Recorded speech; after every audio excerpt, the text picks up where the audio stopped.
Hello friends, welcome to another video of Excel. पिछली videos में हमने वीलुकअप के बारे में सीखा। तो वीलुकअप दो तरह का होता है, एग्जैक्ट मैच और अप्रॉक्सीमेट मैच। तो एग्जैक्ट मैच का कहाँ यूज़ होता है कि जब हमारी सारी वैल्यूज़ यूनिक हो, जो टेबल में से हम फाइंड कर रहे हैं उसमें यूनिक वैल्यूज़ हो। और अप्रॉक्स मैच तब यूज़ होता है जब हमारी वैल्यूज़ हम इंक्रीजिंग ऑर्डर में अरेंज कर सकते हैं, यानी उसमें नंबर्स हों या अल्फ़ाबेट्स हों, ताकि हम उसे इंक्रीजिंग ऑर्डर में अरेंज कर सकें। एग्जैक्ट मैच में टेबल किसी भी ऑर्डर में हो सकता है, बस यूनिक वैल्यूज़ होनी चाहिए। तो एग्जैक्ट मैच में वो क्या करता है कि अगर तो उसको सेम टू सेम वैल्यू मिल जाए टेबल में तो वो उस वैल्यू को दिखा देता है, अदरवाइज़ वो एरर शो कर देता है। और अप्रॉक्स मैच में क्या होता है कि अगर उसे एग्जैक्ट वैल्यू मिलती है तो ठीक है, वो सेम उसके सामने जो आंसर है वो वैल्यू दिखा देता है। और अगर उसे सेम वैल्यू नहीं मिलती तो वो उसके हिसाब से ऊपर नीचे वाली वैल्यू दिखा देता है रेंज के हिसाब से, जैसा कि हमने अप्रॉक्सीमेट वाली वीडियो में करा ही था। तो अब इस वीडियो में हम क्या करेंगे, इंटरेस्ट कैलकुलेशन सीखेंगे अप्रॉक्स मैच का यूज़ करके। Approx match interest on capital calculate करने के लिए यूज़ हो सकता है और बैंक इंटरेस्ट। तो मैं इस वीडियो में आपको अपने सेविंग्स बैंक अकाउंट का इंटरेस्ट कैलकुलेट करके बताऊंगा।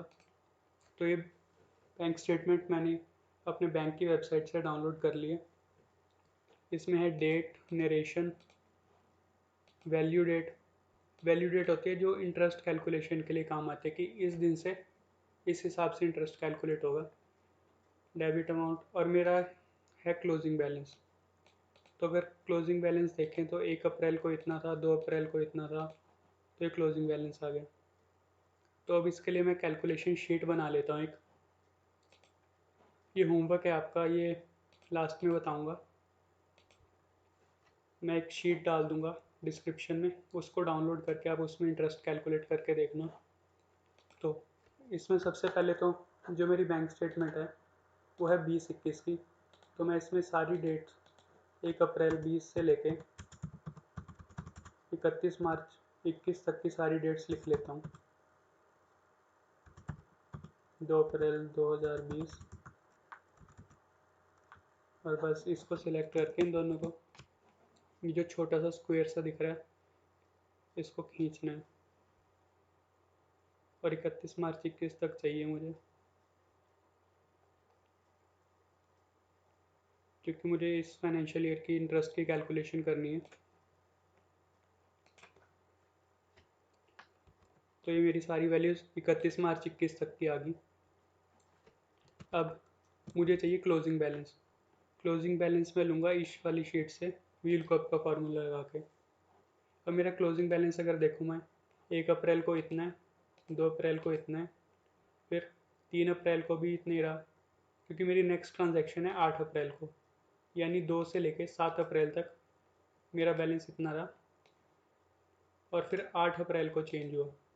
तो अप्रॉक्सीमेट का काम यही है कि अगर कोई एग्जैक्ट वैल्यू उसको ना मिले तो उसके बीच में से वो रेंज के हिसाब से काम करता है। तो मैं क्या करूँगा, इसमें वी लुकअप लगाऊंगा, अप्रॉक्सीमेट वी लुकअप। मुझे वैल्यू कौन सी लुकअप करनी है, मुझे डेट के हिसाब से लुकअप करनी है, किस टेबल में लुकअप करनी है। तो वी लुकअप में हमेशा जिस कॉलम में ढूंढना है वो हमेशा हमारा फर्स्ट कॉलम होना चाहिए। तो इंटरेस्ट हमेशा वैल्यू डेट के हिसाब से होता है, तो मैं इसको लूँगा। तो इस हिसाब से ये मेरा पहला कॉलम होना चाहिए। और मुझे क्या चाहिए, क्लोजिंग बैलेंस। तो मैं इस पूरे को सिलेक्ट कर लूँगा, कंट्रोल शिफ्ट डाउन, बस। और इस टेबल को मैं फिक्स कर देता हूँ F4 लगा के। अब ये पूछ रहा है कॉलम इंडेक्स नंबर, मेरी वैल्यू कौन से में, 1 2 3 4, चौथे कॉलम में मेरी वैल्यूज़ हैं, comma. Match type approximate match चाहिए मुझे, मैं लिखूँगा ट्रू, ब्रैकेट क्लोज और एंटर। तो मेरा क्लोजिंग बैलेंस आ गया। अब इस पर मैं डबल क्लिक कर दूंगा तो मेरा क्लोजिंग बैलेंस बता देगा। एक बार चेक कर लेते हैं, 17 मई को इतना बैलेंस है, उसमें भी चेक कर लेते हैं।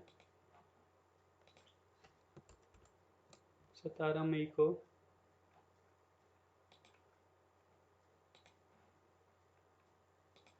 सेम है।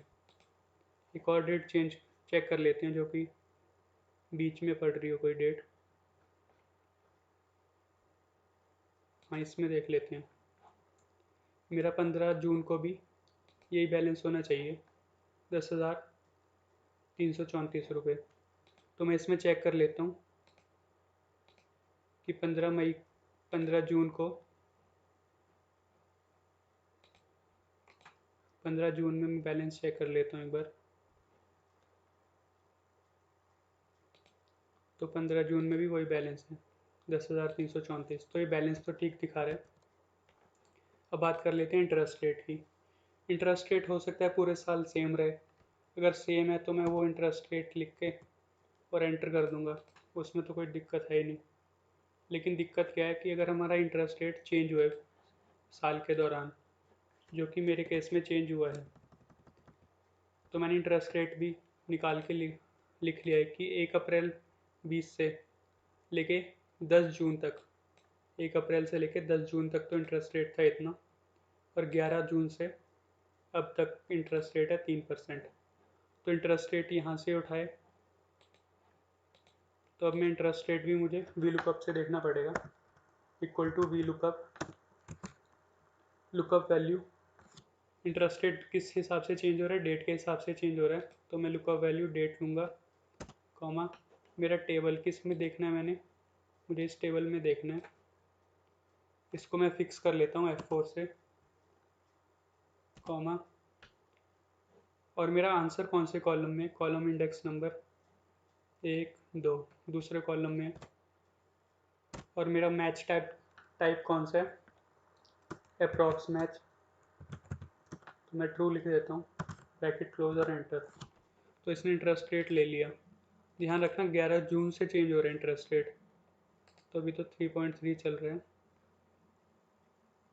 और ये इसने, हाँ, 11 जून से इंटरेस्ट रेट चेंज कर लिया। और लास्ट में, हाँ, तो इसने इंटरेस्ट रेट भी ठीक उठाया है।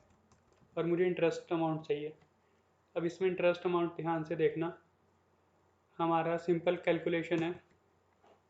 इंटरेस्ट कैलकुलेट होएगा क्लोजिंग बैलेंस के ऊपर क्या रेट है, पर ये ध्यान रखना ये रेट पूरे साल का है, यानी 365 दिन का। लेकिन मुझे कितने दिन का चाहिए, एक दिन का, क्योंकि मैं हर एक दिन का इंटरेस्ट कैलकुलेट करूँगा अभी। तो इसको मैं 365 से डिवाइड कर देता हूँ। तो ये मेरा एक दिन का इंटरेस्ट आ गया 1 अप्रैल का। और इसको भी मैं ऐसे ही डबल क्लिक करके ड्रॉप डाउन कर देता हूँ, मेरा हर रोज़ का इंटरेस्ट आ गया। अब मैं इसका टोटल कर लेता हूँ लास्ट में।